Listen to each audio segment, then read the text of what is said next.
Welcome to the Seen Woman, another episode of Highlighted Women of Power, women who shine their light. Today I have a very special guest with me and I would like to introduce you to her. Welcome to the Seen Woman. Can you introduce yourself, tell us your name and what you do? Hi everyone, thank you so much for having me. I'm very honored, thank you so much.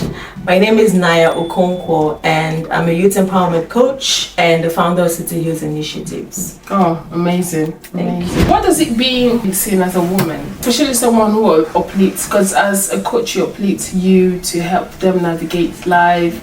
So what does it mean to you to be seen as a woman in that field? For me, at the point where I'm standing, being seen as a woman comes from a place of understanding what people think, how they feel, and being able to translate that to giving them hope, letting them know that, okay, there is more to where you are than what you think would never be. And also for me, what it means to also be a seen woman is being able to silence my self-desires and being able to capture the pain that people feel, and it paints having to be able to paint a different picture to them about themselves, and also letting them know that there's hope. For me, that's where I stand, is to being a seen woman, letting them know that there is more to where they are, there is more to how they feel than their condition at the moment. So it all boils down to identity. Yes. Helping youth find their identity and aligning to their voice. Because I've also realized that people want to be seen. The moment they get to that place, their voice is silent. So being able to be seen and be heard is something that I'm very passionate about, especially for the young youths from age 13 for me. From age 13 to, it will shock you that people who are 30 can't even speak about what they do. Yes. So that's another thing that I'm passionate about. Wow. Apart from the young ones, even the adults who can't speak about themselves. That's what I'm really passionate about. Identity and your voice. I love that. Helping a lot of youth find themselves. Yes. I really admire what you're doing. I'm quite curious. Your community is transforming the lives of African youth specifically. So what inspired you to start it? What did you see in Africa that gave you that desire to want to focus on Africa? So the image I have in my mind about Africa is we have talented people. Yes. I'm not even going to hide it. We have Africans who are talented. The problem I found out was opportunity. Africans are talented, but they don't have the guidance, opportunity, and support. So from these three things I found out, that was what shook me. And I'm like, there is more to you having a talent than giving an opportunity. When you have a talent and you're not given a stage, an opportunity to display that talent, it dies. So that was where the whole starting up a community, starting up my NGO came from, being able to give the young ones who can dream and also give an opportunity for them to dream, see the dream come to reality, and they are proud of where they are. After they have dreamt, they've entered into a stage of opportunity, they've been guided, because I've also realized something. Yes. Majority of these youths, when you give them opportunity, they mess it up. Okay. So how do you mean? So I'll give you a classic example. There was a young lady I was working with in area of story writing or newsletters. Yes. So I realized that she writes newsletters. I guide her, do the editing, read through, trying to ensure that the newsletter is sparkling good. Then that's an opportunity. But I also had to test something. I relinquished control a bit, allowed her to do her thing, gave her the opportunity to put on platforms, and I realized that when I did not guide her, the views that she got when I guided her was a lot more than when she did it herself. Okay. So when people dream, you give them opportunity, but before you give them that opportunity, you need to guide. You need to guide their dream, because they can dream and not see the big picture. So when they dream about something, you guide them. While you're guiding them, you're showing them, you know what? This is where your dream can get to. Let's guide you. While we guide you, we give you opportunities. While opportunities come, we show you support. Then from there, you start to grow. Then we can release our hands and see that you can do it by yourself. Your platform, do you have specific segments where you focus on specific areas? Because I know you've had events like IT events. Yes. Is it open to all sector, or is just specific to an area? So for City Hills initiatives, we are focused on 4 things: skill acquisition, financial support or financial literacy, education, and entrepreneurship development. Okay. So in the area of skill development, we are passionate about the tech industry for now, because we know that, like people always say, tech is the new oil. Yes. So I have been able to put my NGO in such a way that you don't have to code to be in tech. You don't need to be a software engineer to be in tech. You don't need to be a programmer to be in tech. You can just be a virtual assistant, and you are handling data as a virtual assistant. Okay. Data analysis, product management, UI, UX, even your Canva. You're practically entering into the tech industry. So for City Hills initiatives in the area of skill acquisition, we're into tech, but letting you know that there is more to tech than what you think it is. So we are not just limiting ourselves to just the tech industry and all of that. We're also into leadership, empowerment, confidence building, communication, self-development. If you want to achieve a certain area of your life, there are certain things you need to do. You can't say you want to be in the tech industry, you're not taking the leap of faith to develop yourself internally. It works, we start with your mind. So there's a ground for them to start building. So lately now, we've been able to open up a platform to, I always tell my team, we're calling it empowerment recycling system. When we empower one person, that one person can go to the next person to empower. And then it goes in circles. And that way, Africa, I might not do so much, but with this empowerment recycling, at least out of 1 million Africans, 100 people would have been empowered and be transformed by the mind. There's a scripture in the Bible that says that you're being transformed by the renewing of your mind. So I'm literally just doing that in the reality of my NGO. Yes. So when we empower one person, recycling, renewing your mind, that mindset of I can't, we tell you can, but not yet. That not yet, it means that you are still growing. I can do it, but not yet. Why? I need to improve myself. I need to read books. You're going through a process of being tutored, and it starts with your mind. Amazing. Yes. Wow. I really admire what you do. So going down to leadership and coaching, how do you balance coaching youth to dream big, while also helping them build practical leadership skills? How do you balance it? So there is one thing I always tell people that I have I've had a few clarity call sessions with people, and I always tell them something: you can't dream big without having the right skills. Yeah. It's just like you having a ship. The ship cannot move without a sailor, or a captain rather. Yes. So you first of all dream big, but you need the right skills to get that dream to reality. For example, just a very normal, family essence. You want to eat something, you're dreaming about maybe fried rice and turkey with some salad and shrimps and all of that. Or, you're dreaming about it. But what you have to do, get to the market, negotiate in the market. That's skill. Let's take it back. Okay. You dream about it, you get your pen and paper, the African way, you write your budget down. You're literally jotting down your budget. You go to the market, you negotiate in the market about this thing and all of that. So for you to dream big, that's one step. But you need to have the skills. And then having that skill, it means that you're taking yourself from point 0 to point 1, taking yourself out there, going online, joining communities. And I also believe in learning in a group. For example, if a person wants to study project management as a career, we pair them with grounded educators, or pair them with skills that they can use to uplift themselves.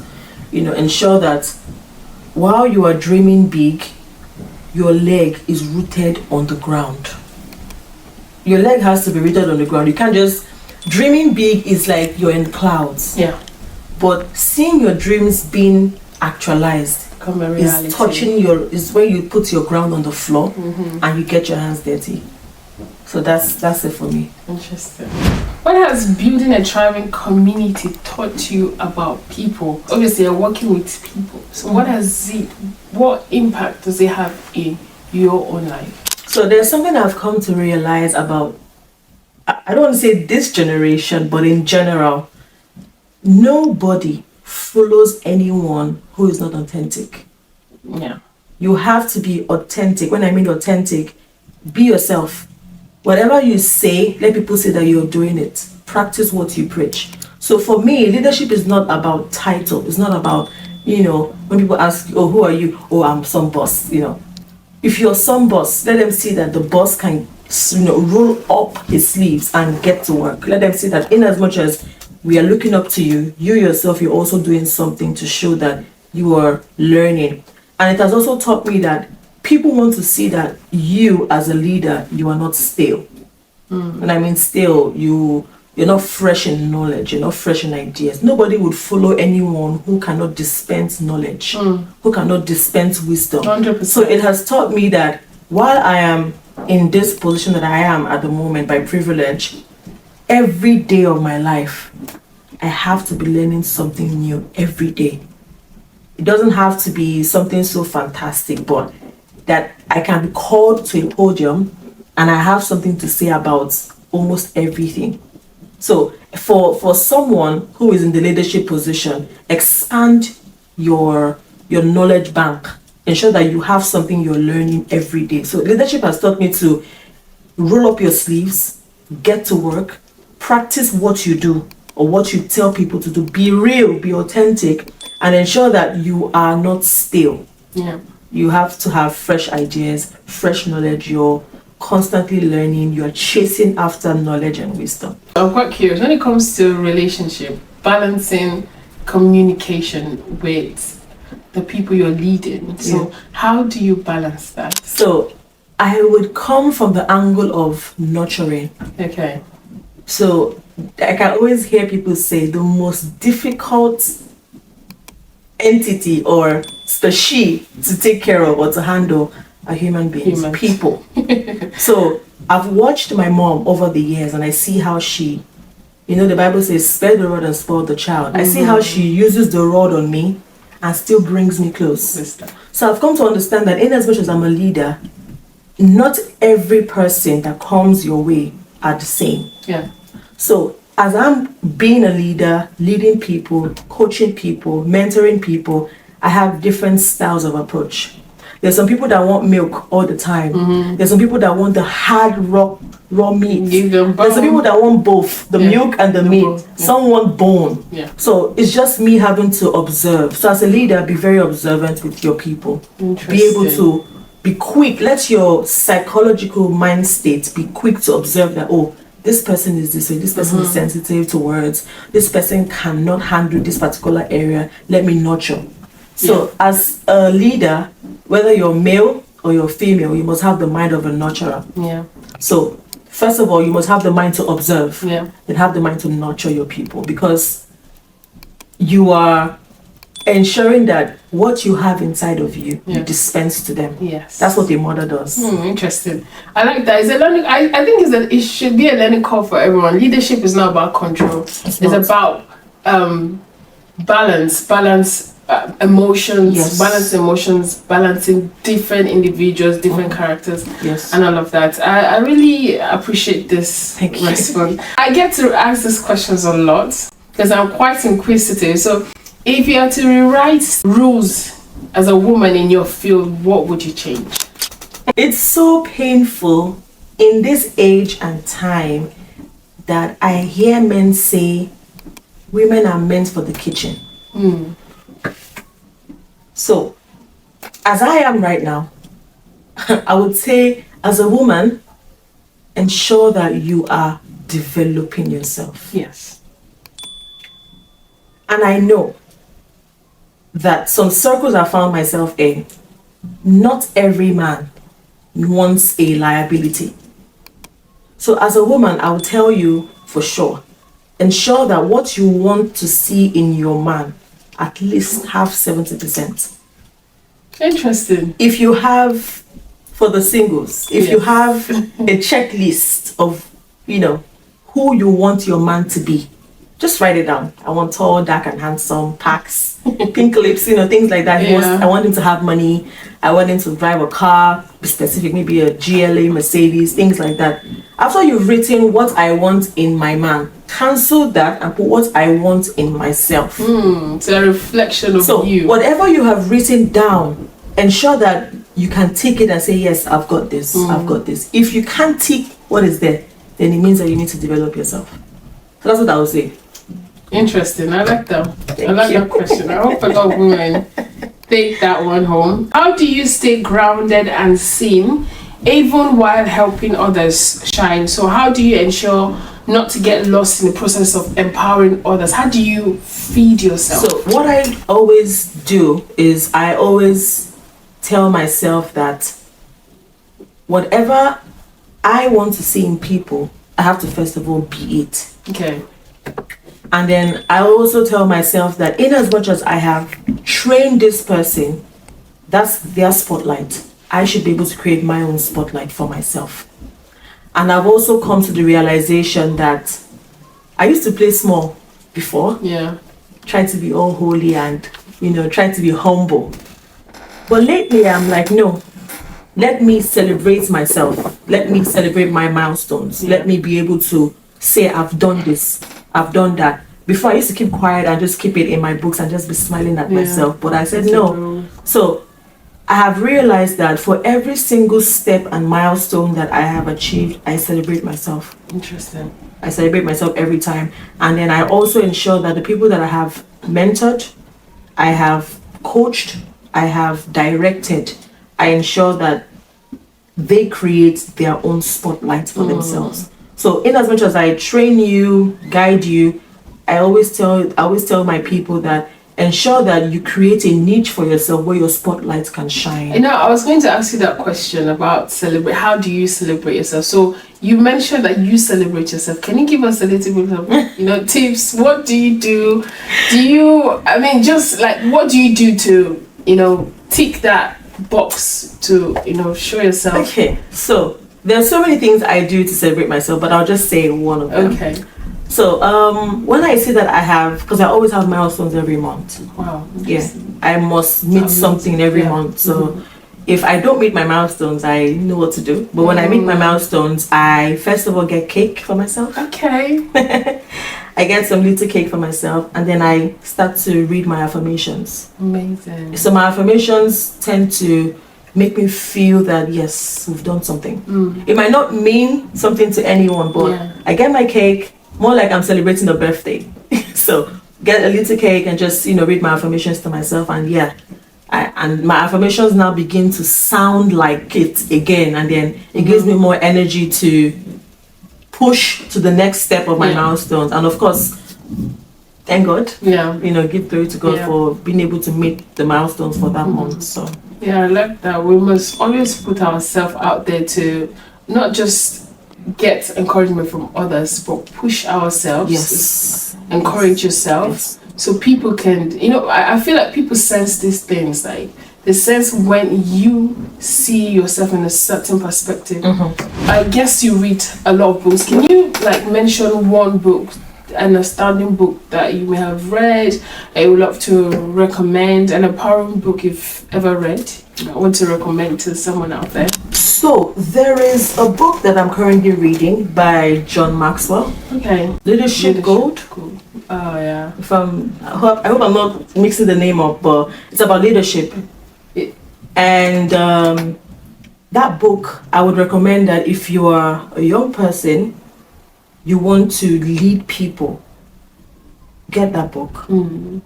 That book has a way of bringing your thoughts, what you think would never happen in leadership, what you think a leader should be, that book helps you to understand that no, leadership is service. So leadership is service. Leadership is service. So I would recommend you read the book by John Maxwell. I think Leadership Gold, but you can get the book. It's very, very powerful. I've read that book. This is my second time reading the book, and the book is powerful. So I would recommend that anyone who is going into leadership, or you just fancy looking at leaders, you will understand why leaders are in this way. You will understand why leaders speak this way. You understand why leaders act this way. And if a leader is not acting in a certain way, you would know that this person is not a leader, but just a dictator. So that book helps you to differentiate between a leader and a dictator, or someone who just wants to force you to do what you don't want to do. Playing a role. Yes. If you could tell every African woman out there wanting, what would it be? What I would say to every African woman is that you are not a backup plan. You are part of the story. So every woman needs to hear this. You are not a backup plan. You are part of the story. Women are gatekeepers. We bring life into existence. So we are part of the story. Yeah. Without us, we won't be sitting here today. So every woman should always know that you are very important. You are in the story, you are part of the story, and you will forever be within the story. And you should be seen. And you should be seen. Yes. And I would also like to say to the men, for every woman in your life, ensure that they are seen. I like that. Yeah, ensure that every single moment of her life, she's seen and she's heard. Yes. And for every woman who is seen and is heard, use the opportunity wisely. Blow your trumpet as loud as you can. Let the walls of the earth hear your voice echo. Yes. That's what I would say to every woman. Wow. It's been an amazing, I don't want to take all of your time, but thank you so much. It's been an amazing time with you. Thank you so much for gracing the Scene Woman. We really appreciate it. For me, I learned a lot, and I bet that a lot of women out there while watching this will pick so much from this. Thank you. Yeah. Thank you so much. I hope to see you on our platform again. We look forward to another section with you. Thank you so much for watching this episode. Don't forget to click on the like button, comment, and subscribe. See ya!